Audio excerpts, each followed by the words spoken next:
ফুরফুরা আহলে সুন্নাতুল জামাতের পরিচালনায় পীরজাদা আব্বাস সিদ্দিকী ভাইজানের আহ্বানে বারাসাত ২ নম্বর ব্লক পলতিবেলিঘাটা অঞ্চলের পক্ষ থেকে আমরা কালাকানুনের হুঁশিয়ারি বলেন আর বার্তা বলেন যেটাই হোক, আমরা এই কালাকানুন মানছি না। কেন্দ্রীয় কালাকানুন ওয়াকফ বিলের বিরুদ্ধে যে কালাকানুন কেন্দ্র এনেছে, আমরা সেই বিলটাকে প্রত্যাহারের দাবিতে আজকে আমরা পথে নেমেছি পীরজাদা আব্বাস সিদ্দিকী ভাইজানের আহ্বানে। তাই এই কেন্দ্রের কালাকানুন যতদিন পর্যন্ত না মিটছে ভারতবর্ষ থেকে, ততদিন আমাদের আন্দোলন ক্ষুদ্র থেকে বৃহত্তর আকার ধারণ নেবে এবং ভারতবর্ষের প্রতিটা কোণাতে কোণাতে এই আন্দোলন জারি থাকবে। প্রথমত কথা এটাই বলবো আপনাদের মারফতে, ভারতবর্ষের প্রতিটি নাগরিককে ধর্ম বর্ণ নির্বিশেষে আজকে হয়তো ওয়াকফ প্রপার্টি মুসলিমদের প্রপার্টি হিসেবে বুলডোজার চালাচ্ছে, আগামীকাল হয়তো রাত পোহালেই দেবত্ব সম্পত্তির উপরে বুলডোজার চালাবে, আদিবাসীদের জলজঙ্গল জমির উপরে বুলডোজার চালাবে। এই কেন্দ্র সরকার একের পর এক বুলডোজার চালাতে চালাতে লাস্ট ভারতবর্ষের নাগরিকের উপরে বুলডোজার চালাবে। তো কেন্দ্র সরকার এটাই বোঝাতে চাইছে, আমি হিন্দু প্রেমিক, আমি হিন্দুদের দল, আমি হিন্দুদেরকে ভালোবাসি। যদি এতটাই হিন্দুদেরকে ভালোবেসে থাকতো, 24,000 চাকরি বাতিলের মধ্যে 70% প্লাস আমার হিন্দু ভাই এবং বোন, তাহলে এত হিন্দু দরদি তাহলে কেন কেন্দ্র সরকার আজকে এই চাকরি বাতিলের এত হিন্দু ভাই বোনদের চাকরি গেলে হলো?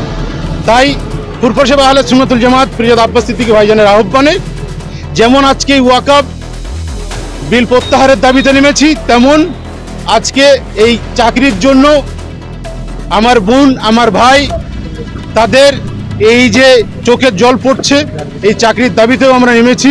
এবং এই যে কালা কানুন নামিয়েছে এবং কেন্দ্র সরকার যে অসহায় মানুষের উপরে বুলডোজার চালাচ্ছে, তার প্রতিবাদে আজকে আমরা পথে নেমেছি। তাই আপামর জনগণ পশ্চিমবাংলা সহ তত ভারতবাসীকে দলমত নির্বিশেষে, রং এবং আপনার ধর্ম নির্বিশেষে আপনারা আসুন, আমরা একত্রিত হয়ে পথে নামি, আমরা আন্দোলন আরও দীর্ঘ থেকে দীর্ঘতর, ক্ষুদ্র থেকে বৃহত্তম জায়গায় পৌঁছে দিই। ভারতবর্ষের প্রতিটি নাগরিক ধর্মমর্ম নির্বিশেষে সবাই ব্যাপারটা দেখছে, আপনাদের মারফত আপনাদের মতো মিডিয়ার দ্বারাই সবার কাছে গিয়ে পৌঁছাচ্ছে। মানুষের ঊর্ধ্বে কোনো যোগী নয়, মানুষের ঊর্ধ্বে কোনো কেন্দ্রের নেতা নয়, মানুষের উপরে কেন্দ্র সরকার নয়। শেষ কথা মানুষই বলবে, মানুষের ভোটে নির্বাচিত তারা। তো সময় আসছে, নিশ্চিত মানুষ তাদের মূল্যবান অধিকার জায়গাতে দেবে এবং এই কেন্দ্রের কালা কানুনের বিরুদ্ধে আজকে আমরা যে পথে নেমেছি, নিশ্চিত আপনারা দেখতে পাবেন এই প্রতিষ্ঠান অনুযায়ী এই পরিস্থিতির উপর বেশ করে নিশ্চিত কেন্দ্র সরকার আগামীতে কেন্দ্রে আর থাকতে পারছে না, তাকে আমরা টোটাল আমেরিকাতে পাঠিয়ে দেবো, ডোনাল্ড ট্রাম্পের কাছে।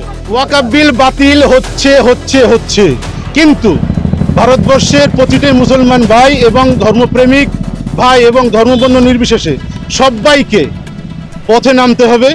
যদি আমরা ভেবে থাকি শুধু ওয়াকফ আমাদের, আমরা নামবো, যদি দেবত্ব সম্পত্তি হিন্দু ভাই যদি হিন্দুরা বলে যে না নামবো না, তাহলে দেবত্ব সম্পত্তি কিছুদিন বাদে হয়তো কেন্দ্র সরকার আবার হস্তক্ষেপ করতে পারে, আদিবাসীদের জলজঙ্গল সেম একই ব্যাপার হস্তক্ষেপ করতে পারে।